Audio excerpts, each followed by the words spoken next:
spring practice week 1 in the books. Man, we've learned a lot. We were in there for like 45 minutes on Thursday, yeah.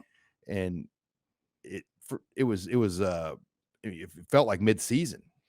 Yeah, and it was only the third practice. It was the first practice in pads. And as usual, we're all, the media, we try to push things like they've practiced for 3 weeks. Well, it's the third practice. It was the first time in pads. But that said, Tony White, for instance, the new defensive coordinator, was pretty illuminating in just bringing up 2 players that have already flashed in his mind, Malcolm Hartzog and John Bullock. And those John Bullock's a name we just hardly have heard at all. Creighton Prep and junior. His brother Alex is a very good receiver too. Like he's a walk-on receiver, but the Bullock brothers from Prep, tough, fast, athletic kids. Both of them are. Yeah, so they've moved John Bullock from safety, from a defensive back position down to linebacker. Now, he was hurt, Sean, last year. He hurt himself in camp. And I think it probably slowed him a little bit. Now, he was on special teams. He was a very valuable special teams member. But isn't that interesting now? John, as a junior, walk-on from Creighton Prep, player you're very familiar with, is getting mentioned as a guy who could be an impact player. When he had played specials, like he was he'd been a player. Like Grant Taggy, guys like him, they had been valuable Phelan Sanford walk-on level special teams guys. But it brings you back. You mentioned Hartzog. Malcolm Hartzog. The discussion at safety. Right. Because they're saying he's playing a little bit of everything, but my understanding is his trajectory, I can't even say the word. Trajectory is safety. Is that right? Is that right? Like that's where he might project. I'm going to switch my word because I can't say the other word. Trajectory. Do it with me, Sean. Trajectory. There you go. Nice. My tongue wasn't warmed up for that one. So, hey, what's fascinating. So right away, Tony White, the new defensive coordinator, is talking about players who have flashed, and he brings up Malcolm Hartzog and John Bullock. Hartzog, the former coaching staff obviously loved him. They moved Tommy Hill out of corner for him. They moved, after game 4, game 5, Hartzog is injected into the starting lineup, gives up 2 deep balls at Rutgers to a bigger player. Rutgers clearly targeted Malcolm, got him, but you know what that staff said? Just let it go. Let him go. Let him fight through this. They like him that much, Sean, and a lot of it is his intangibles are through the roof good. He is a dude now. I mean, he's an everyday. He shows up every day ready to work. Loves football. They can't, those like Bill Bush can't say enough about just how dialed in he is. You don't got to worry about him, Sean. He's like an employee. You don't have to, like me. He's an employee you don't have to worry about. And I know sometimes we're hard on Eric Shenander, but you think about some of the diamond in the rough guys he brought to Nebraska: Cam Taylor-Britt, Malcolm Hartzog. Oh, those are 2 good ones. I mean, those were under the radar, 3-star under the radar in the bushes guys. 2 good ones, yeah. And they both could be pros. Oh, Cam Taylor-Britt is a pro. I mean, he's a really good pro. Like he's a really good pro already. Mr. Football in class, I believe 2A or 3A in Mississippi. So he was decorated, but it took some. I mean, he was kind of in the backwoods. I mean, you had to go out and find this kid. Yeah, I'm really surprised we're talking about him to this extent. Of the 30-some guys they brought in a year ago, he was towards the bottom of the names, like as far as like rankings, and offers. Yeah, it just shows you sometimes you just don't know for sure. But anyway, he's definitely prominent in the picture now. What would happen if he moves to safety? Quentin Newsom's going to be the one corner. You know that. Now, who's the other corner? That becomes the discussion, right? Can Omar Brown play corner? That's what he used to play. I think Omar Brown is very much in the discussion at safety. Now, could you use Marquise Buford at corner when he comes back from his knee injury? Marquise Buford, by the way, started at safety last year, not practicing this spring because of his ACL, but Buford could play corner. Corey Collier, is he a corner or a safety? Safety. So you got those. I mean, Tommy Hill is the one you wonder about right away, right? Braxton Clark, I don't really. Don't rule it. He's been here a long time. I know. I don't want to rule anybody out, but if they are talking about moving Hartzog, it does bring up that question. And then you know what they're talking about the other day, and I don't know if you've caught this, Sean. I don't know. We all float around to different interviews that are going on simultaneously sometimes. They're using a rover, like they're using a third safety. So that could be Miles Farmer. That could be. They're using a third safety. So I don't know what that's all going to because look Miles like. Farmer has a good feel for the game, but some of the Change of direction's the issue there, Sean. Change of direction, kind of speed, change of direction. So you might see a little different role for him. And he did have the offseason He was in house arrest for a while. DUI situation. So yeah, that's not going to be overlooked. So there's you wonder where he's at in the grand scheme of it. He's played a lot of football in Nebraska. Yeah, I'd like to see what those alignments look like right now. That first and that was, we got to see. Sometimes they give, you can see groupings and figure it out. It was kind of hard to figure out too much. You saw the one offensive line, and that was, if you help me out here, Sean, that was Turner Corcoran at left. This was just, again, one practice, one part of a practice, but it was Turner Corcoran left tackle, Ethan Piper left guard, Ben Scott center, Noradine Nuili right guard, then Benhart right tackle. And then Prohaska is the wild card when he comes back, but he's got a green jersey on now. He's practicing, which is a good sign. Number 65 was out there with a green jersey on, Prohaska. How about the linemen, though? The lack of numbers in the spring. Just 10 scholarship linemen. Interior D linemen.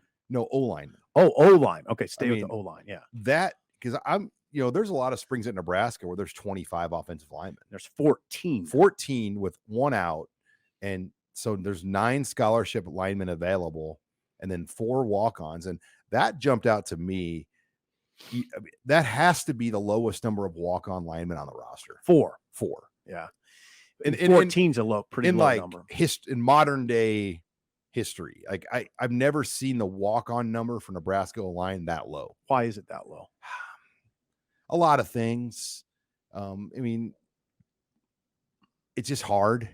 Like they had like Hoskinson's kid came here as a walk-on lineman. He's now a fullback. Okay. So you see some of that going on. Yeah. But if there's a kid that has the measurables that you would want to walk on here, they're going to get other opportunities. And that's the hard part about the walk-on program. Yeah, that's the thing. 14 total offensive linemen is a low number. And that strikes you because of what Trev Albert said a couple months ago on the radio, which is the spring game is going to look like a game. Now, you got to think about, do you have enough linemen to play two full units with some subs? Thank you. Yeah. And the way it's set up now, you have 13. Like the Corcorans and those type of players they'd have to play almost the entire spring game. Right. I just don't know. I don't know if that's realistic. That's exactly right. So that's the kind of things, again, a head coach has to kind of, your boss is on the radio talking about how you're going to play a full game or something that looks like a game, but wait a second. Hey, boss, we don't have a lot of offensive linemen. And frankly, we don't have a lot of defensive linemen either. You might have, and this would not be super popular, but you might have to do a move the ball offense versus defense scrimmage where you start the ball on the 25 and then you have 1s, then 2s, and 3s. Yeah. And that's fine. If that's the way it goes, I think that'll be an interesting story when April 22 nears and we start to try to figure out what that spring game is going to look like. I don't know. Maybe Matt will just say, no, we'll make it work. This roster though will be small. Like for what we've smaller. Seen. It will be around 125-ish players, which it will be. That will be one of the smaller rosters we've seen probably since the Callahan era around that time. We know Solich's rosters were huge. Osborne's were big. Yeah. Bo pumped it back up. He had to shave it off with Title IX things. And then Moose gave Frost the clearance to add like 20 more players to get back up to 155. Well, Frost was at 155. Yeah, ish. And to add 20 more walk-ons, they had to create 20 additional female roster spots for Title IX. So they had like a developmental women's swim team. Yeah. And this is not anything that hadn't been published. Henry Cordes from the World Herald did like a story about the measures Nebraska had to do to be compliant with Title IX. And it just, my feel is like those additional 20-ish roster spots are gone now. And really it's more like 30. Interesting. But as the walk-on program bared the quality it once did, that's a whole nother show. Yeah, it's a whole nother show. The other things that we saw in that practice were, really jumped out at me was, I'd say the best looking player from a physical standpoint on a team is Jeff Sims. It really is eye-popping. 6'4", 220. Yeah, That's I going to be tough understand. news for you to take back to the Casey Thompson campaign office. I understand. I understand why coaches would get enamored with that. I mean, with It looks like Vince Young. with that. Yes, it does. I mean, it looks like Very Vince, much looks like Vince Young. That's he's what it looks huge. like. Yeah, he's big. He's he's a dynamic athlete. And what does Satterfield say? We really like the way he throws the ball. I mean, come on. I mean, when I look at him, I think, man, I bet he can really run. And then Satterfield's up at the podium, Marcus, talking about how well he throws it. You know he can run it. Look at him. I mean, he looks like a thoroughbred. I mean, it's a really interesting picture there. I mean, you have two of your very high-end athletes at quarterback. Heinrich's like that too. But, as good Chubba too. Chubb's a good-looking mean, athlete. Chubba runs well. Yeah, Logan runs well. Yeah, all those guys, yeah. I mean, Torres is like the only one. And did you see that there's an Ole Miss transfer too at quarterback? Jack Woke. And I don't know if that's how you pronounce it. Woche. He came from IMG Academy. Yeah, he walk on. But that one kind of, I mean, I'm sure it was published on Twitter, but I just didn't remember seeing. I mean, one kind of slid under the radar, but Shawnee's a walk on. Yeah, but I mean, some IMG Academy, Ole Miss. It's not like he came. I think he threw 9 passes at Ole Miss. Either at IMG or Ole Miss, one of the two. But anyway, yeah, it's a good looking group there for sure. I'm trying to think what else. Well, I'll tell you what else jumped out at me is Arik Gilbert. I mean, Arik Gilbert. I thought he was a left tackle. By the way, thank you, Megan. There's the quarterbacks. Arik Gilbert. I mean, there was a little thought in my mind a couple weeks ago when Matt Rule was talking about Arik Gilbert saying he weighed 260, right? But still ran fast. I thought it was 280. Okay, 280.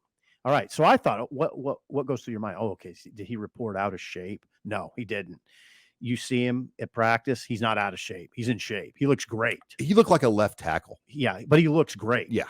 I mean, and I know you hate it when I bring up Bill Bush, but Bush coached him at LSU. Oh, I don't. And he said that, yeah, he did things that the coaches were kind of flabbergasted by. Oh, he's gifted. Look at him. Look. Oh, that's not the. I'm sorry. I thought 60, I thought you got excited, Sean. I thought 63 was Gilbert there. No, he's 89. Arik Gilbert's 89. People get familiar with him fast. So now again, fascinating. Satterfield, Marcus, talking about playing 3 tight ends, 13 personnel. I mean, who's the third one? Well, my guess is Bonner a lot. You'd play him, maneuver him around, move him in line. Bonner is special. Like, he's got ability. He had that terrible injury and broke his leg. Femur. In high school. He was ejected from a vehicle. Yeah, got in a car accident. So, yeah, my vision immediately went to you'd play those 2 big hosses, Fedoni and Arik Gilbert, and then have Bonner in there as 6'3", 220 pounder that you can move around. And then 13 personnel creates a lot of headaches in the running game, for instance, for a defense because you move. I don't know. It just creates headaches because you can move those guys around.